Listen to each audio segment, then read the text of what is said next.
السلام علیکم ګرانو ملګرو، زموږ چینل ټیچر ټیکس ته په خیر راغلاست. زه یم صبغت الله حکمت.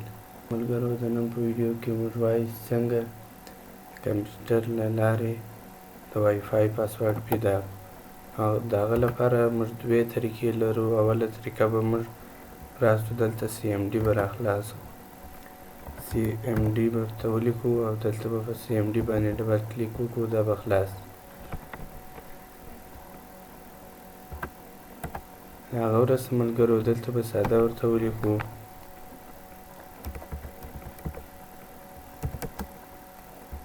لین دبلیو لین او شو پروفایل. هغه وروسته ملګرو کله چې موږ انټر ووهو دلته موږ ته دا دلته ښیي چې کوم وای فای ستاسو له کمپیوټر سره کنیکټ شوي دي او تاسو یې استعمالوئ. دا وای فای زما له کمپیوټر سره کنیکټ دی او دسه زه استفاده او کار اخلم. اوس ملګرو زه مثال په ده کې د سر دا ډون کوم وای فای د ده پاسورډ پیدا کول غواړم، نو د هغه لپاره به ساده راسم. دلته به بیا ورته ولیکم لین دبلیو لین او شو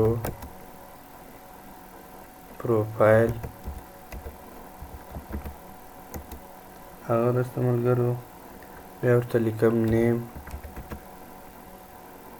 کله چې مې نیم ورته ولیکئ ملګرو بیا ورته لیکم چې مساوي کوم وای فای پاسورډ چې موږ غواړو هغه نوم به ورته ولیکو. نو زه د ډون وای فای پاسورډ غواړم. دلته به ملګرو دا کوم سپیس ورکول شو دا به ختم کړو.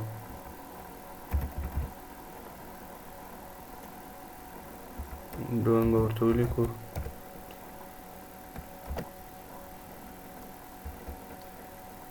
ملګرو له هغه وروسته کې ورته لیکو د کې کله چې مو کې ولیکو بیا مساوي. هغه وروسته دلته ورته لیکو کلیر.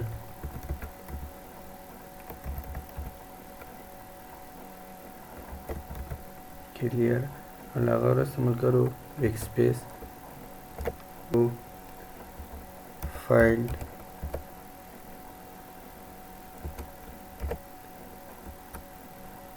کی کنټینټ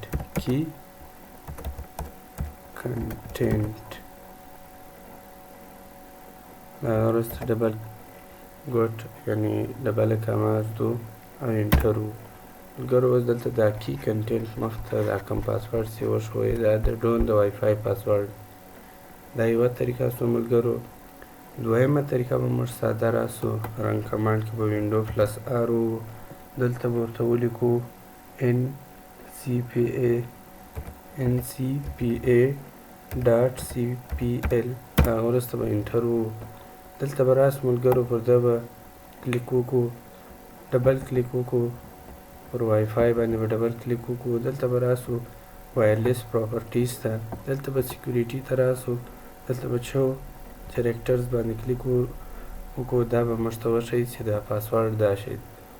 ملګرو دا هغه وخت کار کوي کله چې تاسو له وای فای سره کنیکټ یاست، یعنې اوس دا ډون وای فای سره زه کنیکټ یم، بیا په هغه وخت تی کار له ده سره ستاسې یعنې تی له وای فای سره کنیکټ یاست خو پاسورډ یې نه در معلوم، بیا دا له دې لارې څخه تی د هغه وای فای پاسورډ پیدا کولی شئ.